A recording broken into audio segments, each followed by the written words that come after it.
Yeah, I was gonna say, if you look at this, you just think that everybody's playing Esper. Esper, Manor Red, and Golgari. There's your Esper. There's your Esper. The second highest one, land. Yeah, just build decks with that with these cards. Just build a deck with these cards. You're fine. I think it's funner to win without them. It is. It's not as fun being good. No, seriously, what do you think about that, Darkstream? Like seriously, there's this tension in the community all the time. We see it on social media. I don't like specifying the names of certain social media platforms anymore. We're just gonna say the social media box. The social media box is always talking about how there's a dichotomy between fun and being competitive at Magic. Which I've given my take a million times. Y'all have heard me. What's your take on it? I think it's fun to compete. I don't find a whole lot of joy outside of that, but I was also raised in an environment where competing was what was taught. So perhaps I have a more biased opinion than most, because for me, when I was 15, Wizards had the JSS program where if you competed and you won, you got a box for every set for a year, plus $500 in a college scholarship, plus a chance to compete for $10,000 in a college scholarship.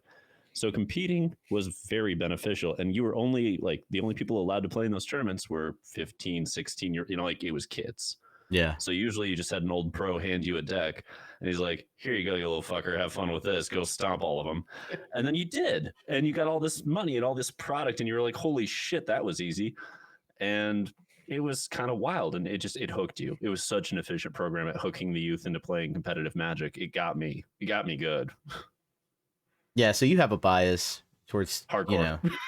Yeah, competing. But I mean, that answers the question in a way that I would as well. It's not a dichotomy; it's a false dilemma.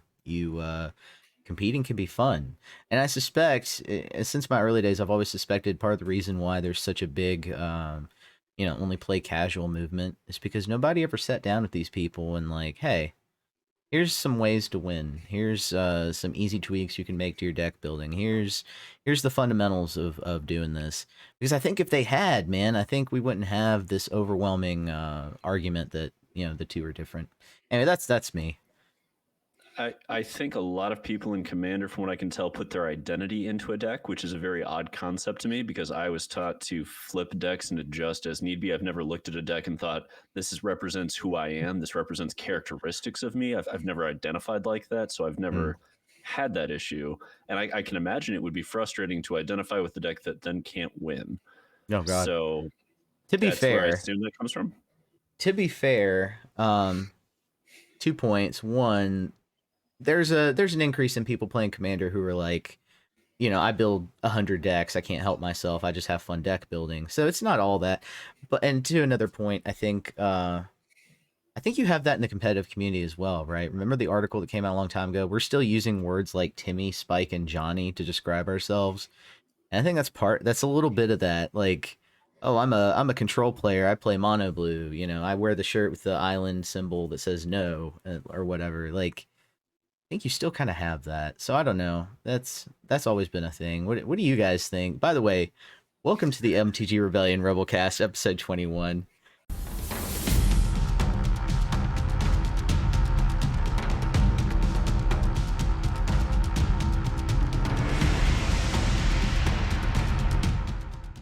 I just ambushed everybody in here.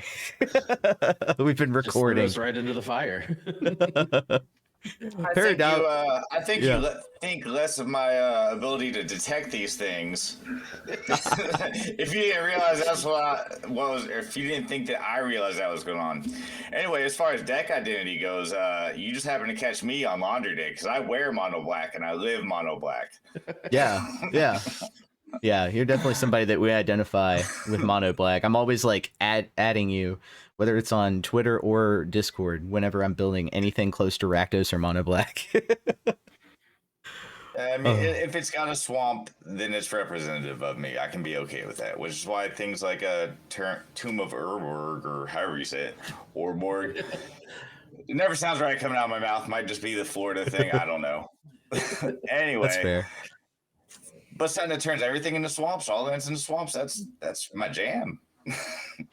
Our swamp comrade. Our swamp. I accept. Oh yeah, that is definitely a part of your identity, and I think to your credit, I think that goes along with the fact that Black has a specific style of play. Right, there are archetypes that Yes, appeal to it you from it. does.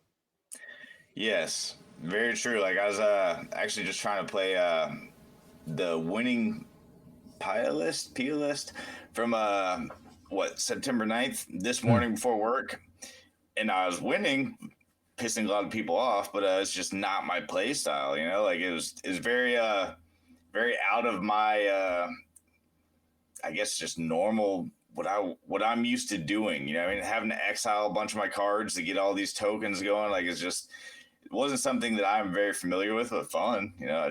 I prefer mono black. Hell yeah, hell yeah. It's powerful in all formats at all times. It's always relevant, kind of like Mono Red. Like Mono Red has that distinction. Griffin Ryder, we know you love Griffins, but I do love the Griffins. That I doesn't haven't built a Griffin deck, but I do. That's interesting. You like collecting the Griffins. That's a little more accurate. But yeah, I think it's easily to be in an attitude of having two minds of it. You can have your commander deck that represents your identity and enjoy that and just have fun with it, and still enjoy being competitive and going in and kicking somebody's teeth in at Friday Night Magic. Like it doesn't have to be an exclusive thing where you're one or the other. Yeah, I would totally agree with that. As I'm learning, my wife, it doesn't matter what I do on Friday night out there. When I come home, my wife can beat me in any given day, any given match, and she does quite often. She's not a deck builder, but I hand her a deck and she just, oh, this is what I'm supposed to do with it. Okay. And then does it very efficiently. So I don't know. Maybe just fully engages optimal play mode and just rolls you over, huh? Yeah. It's impressive. If I could just get her to build some decks and go out there and compete, that would be amazing. But credit to ICPJs, by the way. We bring her up quite a lot. She does a lot of this background work, including spending like over an hour just trying to get this podcast set up. So credit to ICPJs for that. She does do a ton for us, and we are appreciative. But in the same token, my significant other, when I started playing on Arena, she decided she was going to play. She saw how much I was getting to it. She made it to Mythic before I ever did. So I feel you, Max. Ooh, yeah. Yeah. Made it to Mythic and then just dropped the game like a mic. Just like, all right, I'm good. And walked away. I'm like... Oh, man. So much for the stereotype of like we're burly men who don't let the women win, but we don't have a choice. These women can play Magic too. Absolutely. Anyone's capable, you know. Just, do you see what's there? Do you actually see all the little intricacies that go into it, you know? Like, can you see the lines like we've discussed while we practice, you know? Like, it's great when somebody can just pick it up like that. Sometimes it's not as clear. So it's awesome. A lot of people can. Pattern recognition. Right. And I love that. Like, now that I've been tuned into that thought process, that's what I look for now. You know what I mean? Like, I know any deck that I'm playing that I'm familiar with, there's certain things that I want to happen, and that's what I'm going to do. And that's the decks that I love. It's just running in and doing exactly what I know needs to be done to make it work efficiently, and I'm good. Yeah, optimal play every time if you can. That's my goal lately. Trying to improve as I got a taste for top 8ing a pizza box last year. It's been that long, and with Explorer, and it felt great to finally get up there. And then after that, I've just been kind of like trying to hit that high, that same high. It's been an addiction. And one of the things I'm trying to improve upon lately is just making mistake-free games. Even if I lose, if I can just make mistake-free games, I consider that a huge victory lately. But somebody like Darth Rictus, the Darkstream, you're constantly trying to get better as well, and you've reached competitive milestones that I could only dream of. So tell us, what are you working on, even as a veteran player? What are you working on improving currently?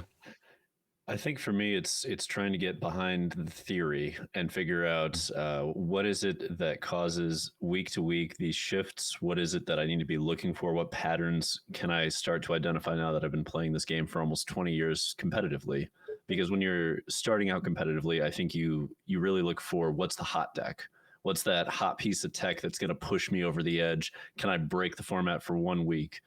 And now I've gotten to a point where I'm like, okay, can I identify patterns? Can I see 2-3 weeks in advance? Can I see where these things are going to shift and start constructing for it?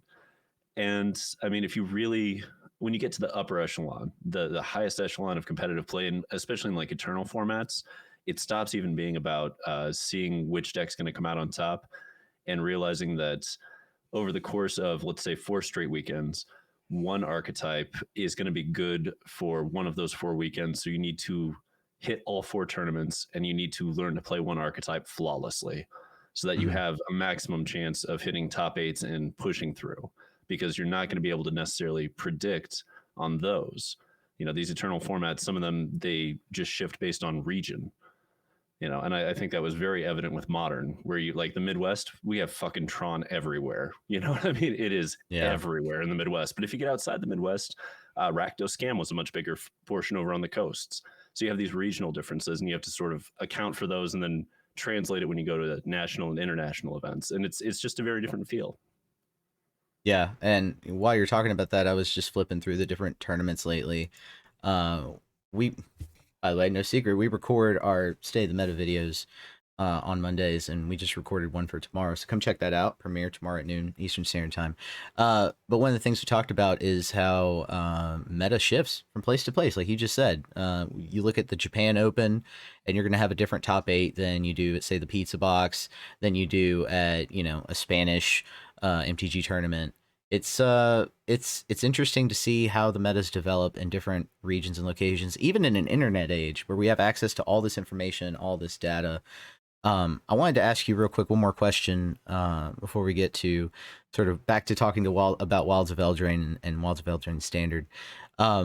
What sort of things do you look for in the data? Because, you know, everybody has access to MTG Top 8. Everybody has access to Untapped, MTGA Assistant, 17 lands if you're talking about limited. So what, with all that data at hand, what sets us apart as data analysts, data collectors in the MTG world? What do you look for week to week when you're doing your research? I look for the evolution. When I look at an archetype, I want to see how it changed week to week, and then I want to try to figure out why that pattern exists. For instance, recently, and we talk about this a little bit in State of the Meta, Manor Red. You know, when we started the season, people were going a little farther up the curve. They were on like Thundering Raijus, Urborast's Forge. Then we go to the Japan meta and we see that Monstrous Rage. They went lower and lower and lower on the curve because they needed to find a way through. And it was fascinating to see that pattern develop. And that's what I look for. Like, how did this archetype shift? Why did it shift? Was it regional? Is it international? Is it based on arena? What are the reasons for the patterns? And if you can see that, and I don't have like a beautiful mind, all right? I can't just sit there with an eidetic memory and go, this is why. No, like I have to sit there for hours and study this, but it's fascinating to me. I mean, that part of the game has been so much more interesting as I've gotten older. Yeah.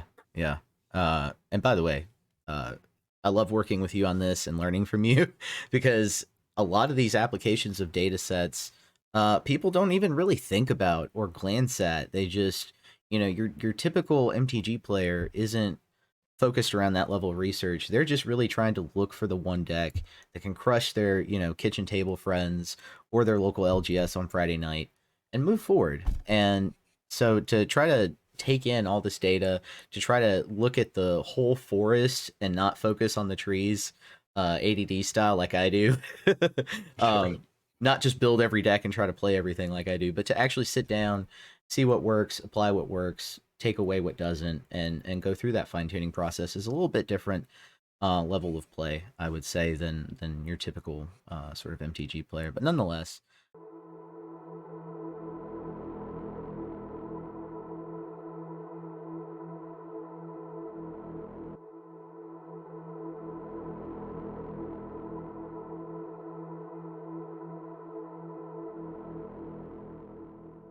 let's talk about Wilds of Eldraine, because you just brought up Mono Red and how it's evolved and how it has shifted, and that's just one example. I want to know, starting with Griffin Ryder, what are you playing right now, based around the new cards, new archetypes? What's working for you, and what are you running into that is either giving you problems or isn't giving you problems, whatever's noteworthy? Mostly since Eldraine came out, I've been playing the Naya Pia deck. It's a lot of fun to play. It's not meta breaking at all, but it can have some explosive turns. It it it gets the crowd going, and though the biggest hurdle for it is Mono Red, and that's going to be the biggest hurdle for a lot of people right now because Mono Red just hits you hard and hits you quick, and you don't have time to react.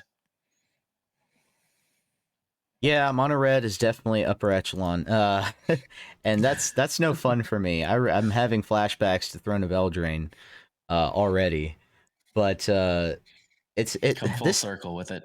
yeah, this time it's not even because the deck has like super standout pieces in Wilds of Eldraine. It really only has like one or two new tools that people are utilizing. It's that in conjunction with what's been building up in Mono Red for the last now 2.25 years of Standard. So that's definitely one deck that everybody needs to. The other one I would point out is probably Domain. If anybody's running into either of the versions of Domain out there as well, that's just been like eating my aggro decks alive. Sunfall, Farewell are still out there, and there's a lot of decks using white and black. So I don't know. I don't know if the creature, but the creature decks are breaking through. PNLR, Pia being one of those. Peridabo, are you playing a creature based deck? Rakdos, Grixis, Mono Black. What are you playing right now? Golgari. It's got Hell swamps, yeah. so it's got swamps, and I get to play with Glisa. That's good enough for me. I've taken a couple slots and just tried other things just to try to break the mirror because I was running into it a lot myself. And when you're just staring at a board full of 3/3s and a Shieldred, and that's exactly what you have too, like it's hard to really get anywhere. So trying to play with a couple ways, just try to push it over a stalemate and have fun with it. I Oh try to yeah. take a deck from one rank to the next. Like I think I took Golgari from Platinum into Diamond, just so I get enough time in just to see how it reacts to other things, make sure I'm familiar enough with it, and then I try to switch up from there. So I got to find some new home while I worry about the next rank. All right. I'm gonna try to share a window with y'all. Y'all can see this. See how this works. Can Y'all we see that? petition to call Thrun Shrek if it's in Golgari? Oh my god. Donkey. Control of the swamp. Get out of my swamp. I think that's fair.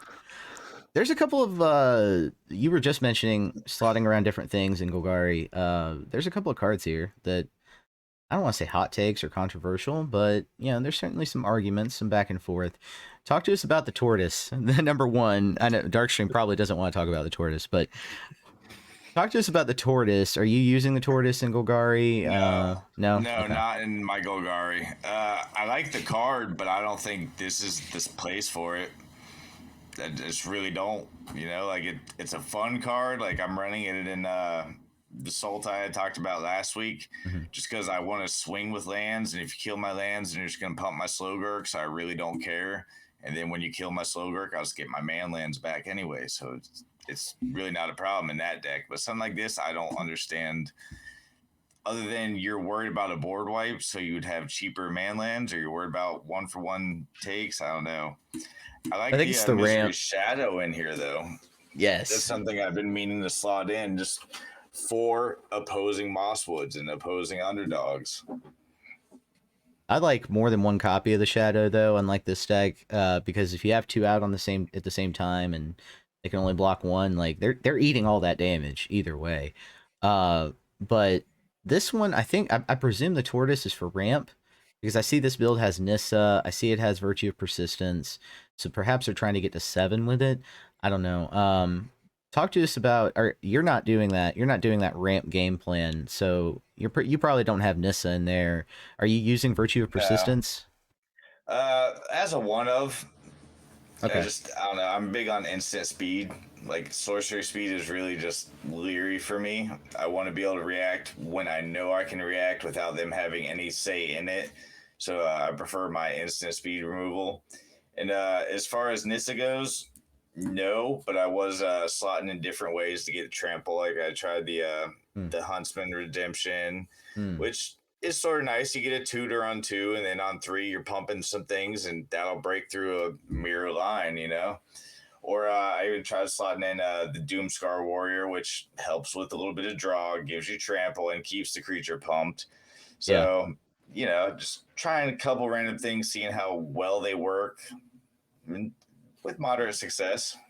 Yeah, the green side of Golgari here is more interesting to me than the black, even though the black is really its base of power.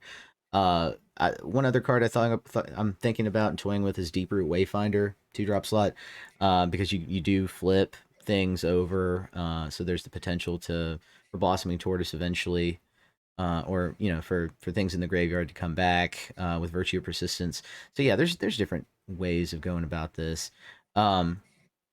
Okay, so Golgari is definitely one way to do it. Is anybody playing Dimir right now? Either fairies or mid range, retoying with Dimir at all? Peridabo? I have not, but Okay. I've been meaning to actually toy with them a bit. They can be frustrating, man. Fairy Fencing is a card. They have Yeah. access to all the removal I normally have and Fairy Fencing.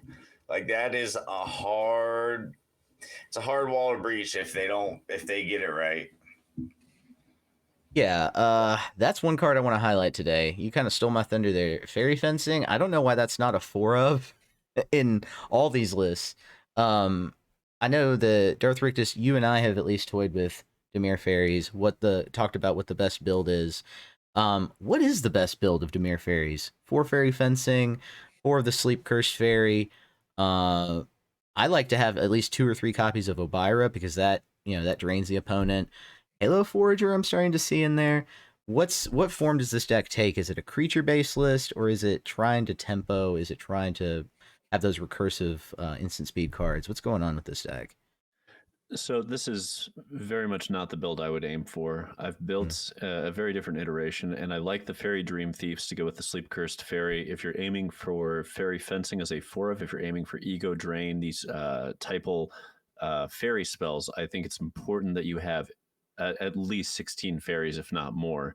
And we just don't see that in that list. Nope. But if you're going to go that route, you need to have the 8 1-drop fairies. You need the Fairy Masterminds, the Halo Foragers. You probably need 2 Talions.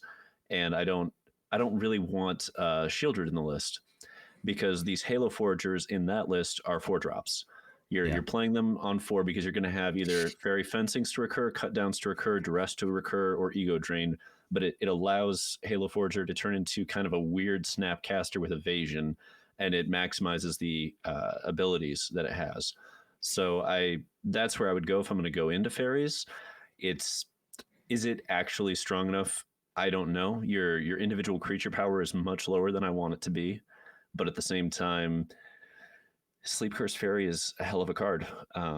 And I think actually, Griffin, you were talking earlier about a sweet little combo number that deals with Sleep Cursed Fairy that I am super intrigued by. Yeah, there's I ran into on the ladder the other day. There's a way with Agatha's Soul Cauldron, Sleep Cursed Fairy, and the Kami of Whispered Hopes. As long as typically you want Kami under Agatha, and then you can tap the Sleep Cursed Fairy for 4, untap it for 2, tap it for make 4. You just create infinite mana, tapping and untapping the Sleep Cursed Fairy, and then do whatever you need to do with it. That deck wants to get Fairy Mastermind and Shieldred out, and then draw infinite cards off of Mastermind, so Shieldred will ping the opponent for 2 every time. But I think we're going to see a lot of broken combos with Agatha's Soul Cauldron. Yeah, I asked an odd question that I kind of take back now. Maybe, it was just an initial take. Like, oh god, they're going to ban this card. But yeah, talk to us about the viability of that. Do you see? I see this having an effect on other formats. What do you think, Darkstream? Is that a fair assessment?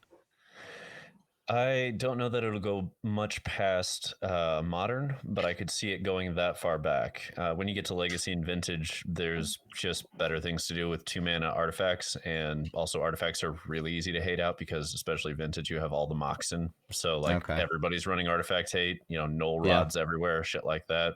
And Legacy to a lesser degree is still going to have a fair amount of it because of all the fast mana. But modern, I could see this having some very interesting interactions. I haven't figured out what kind of decks it goes with. I haven't brewed for shit for any of that stuff, but the fact that there is an infinite mana combo already with it in standard means that there's going to be some weirder shit the farther back you go. Hell yeah.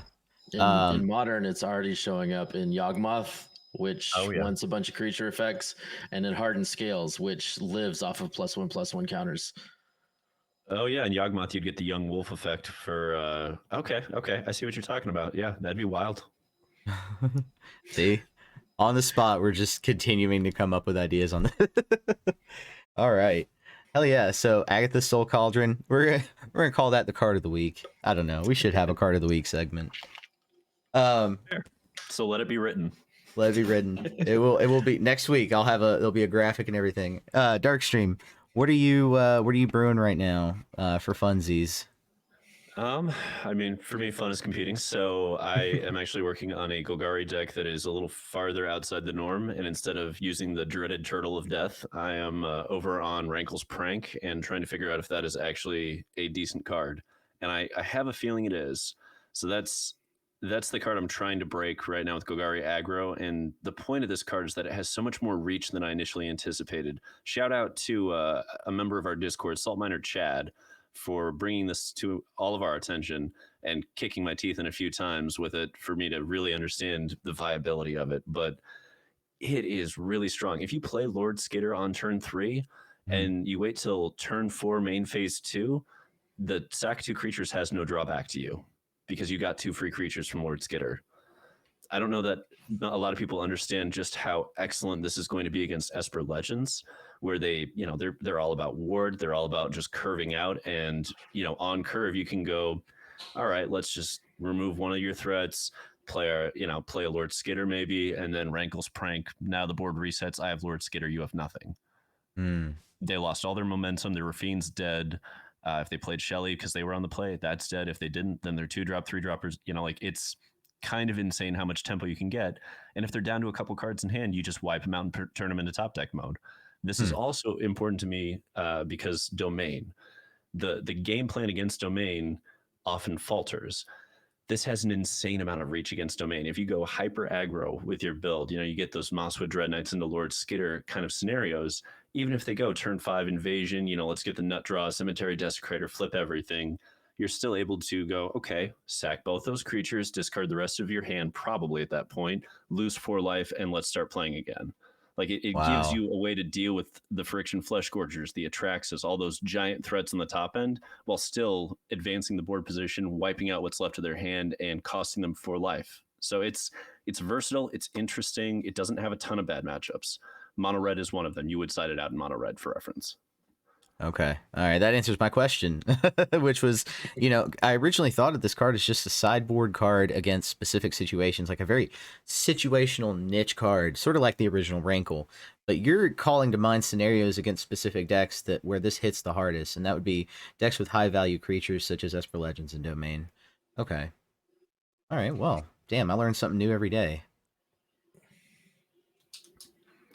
It'll be interesting. I really hope Golgari Prank is a fucking deck. It's hard to say. It really is. But to be fair, we've got Worlds this weekend, right? Yeah. Oh my god. Ooh, is it this weekend? It is. Yeah. It snuck up on us. As always, Wizards did not do the best job of advertising it. So there's a certain number of people that are like, wait, it's the World Championships? What? Like every year. Every year it goes like this. The only reason I had heard of it is our Discord. I haven't seen it anywhere else.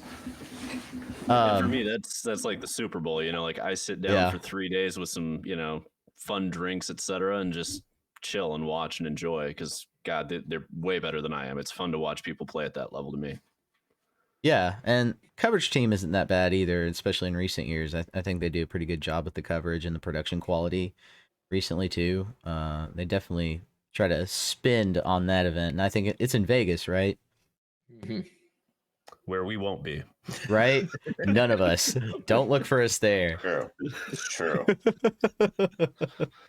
I was lucky to get the invite to go to DreamHack Atlanta. Any chance I can, I plug that away because I plan on having y'all down there, celebrating that with me, and hopefully a part of it if we can get that going. And you know, meeting folks, playing games, really playing games of Magic in real life is going to be like the majority reason I'm going to want to go to that and enjoy it. So I look forward to that in December. Looking forward to that. Oh yeah. Before we go, let's all run down for the folks at home where we expect to be next week. If you guys have anything to promote for yourselves, Magic related or not, what do you got going on? Where can the folks see you this week, Perudabo? I plan on being on Twitch. I was gonna do it tonight, but we did this instead. So tomorrow night. Sorry, we stole your time. No, not at all. This is much more productive. I just play on the ladder and hang out with whoever comes by. You know, like I don't really have much. I don't do a whole lot as far as making it a big deal. I just make it like we're hanging out. You know, that's all you got to be, man. See what I'm doing. Give me suggestions on what you'd like to see done. You know, share your thoughts on whatever with me. I'm just a dude playing some Magic, listening to some metal. Go poke Perudabo. I always enjoy those streams. They are very chill, low pressure. Sometimes you need that. We need that in the MTG community more, just to remember that we're playing a game. You know, some of us like to do the whole song and dance, and you know, credit to where credit is due for the people who succeed in content creation that way. Some of us just like to play Magic, so I don't know. There's a lot of value in that. I think being yourself. Where can we see you this week, Griffin Ryder? I'll be on my Twitch, my regular Friday and Saturday nights. No plans right now for what we're gonna do Friday for our variety stream, but I think Saturday we're gonna start brewing around some Mardu vampires and the Soul Cauldron, so I can turn all of my creatures into Blood Tithe harvesters. Yeah, hell yeah. There's a lot of good vampires you could use in that. I'm just thinking off the top of my head, like Welcoming, Voldaren Epicure. Anyway, I'm probably gonna build that too. All right, cool. Darth Rictus, I know you and I are facing off Streamer Showdown on Wednesdays, but what else have you got planned? No, that's about it. You'll find me in the comments section answering whoever wants to talk about state of the meta and everything else. That's mostly where I reside these days, is analysis. I don't do a whole lot in the way of playing, but if I don't know, there's probably not a pizza box open this weekend, is there? I think so. I wouldn't imagine there would be one. That whole crew is in Vegas, so I highly doubt it. Yeah, that's true. Okay. That's usually the other place you can find me, is if there's a decent digital online tourney, I'll go run it just to test out theories, see what pops, what doesn't pop, etc. But no, I don't do a whole lot in the way of streaming these days. I'm much more on the analysis end of life, but that's fine. I love it. It's a ton of fun, and you know, come argue with us and toss us some comments in the thread. Let us know what you think of Rankle's prank. Let us know what you think of all the stuff we've been talking about. And I promise you, I will get to your comment. I am 100% response rate. Huzzah. Yeah. We've been bragging about that since day one. That is who will talk to you in the comments. If you say anything out of line, ask any weird questions, have genuine questions, it doesn't matter. You're going to get a response. Great job doing that, by the way. I just want to dark shame you pat you on the back for a second on that. All right, cool. And I'm canceling my weekend streams because of Worlds. I just want to watch Worlds, honestly. I don't get to sit down and watch Magic enough. So I'm going to cancel. I'm going to announce that now. But I will be doing an Hour of Power tomorrow and Wednesday night Streamer Showdown versus the Dark Stream. Hopefully I can get a better record than 1-4. I think that was the record last time. I'm gonna make you earn it, always. Always make me earn it, dog. Always. That is true. Yeah, Perudabo and Griffin Ryder can tell you about those grueling trials of zeal. Yes. Back in the before times. Right. I think Every there's week, just knowing that you had to do it again. Yeah, I go, no, I'm gonna bring something different. It's been working everywhere else. Like, right? Whatever works on ladder does not work against the Dark Stream. But yeah, I think there's still a push. We're probably gonna have like some kind of vote I'm sure y'all are gonna riot if we don't make the newcomers and the next guild mage members do the same thing. Oh, they have to. Are you kidding? Like, there's no way around that. Like, I mean, it feels great when you finally win, but it also is humbling enough to make me realize that I needed to do more to be better anyway. So I'm for it. Yeah, we definitely want to keep the spirit of that alive. All right, so that's it, everybody. We're out of time. Thank you for watching this episode of the Rebelcast, episode 21. We'll be back again next week. At it again, always. This core team, this is who we are, and Magic is what we're all about, supporting the community. So thank you so much to all who support us. All right, don't forget, everybody, untap, upkeep, resist. Resist.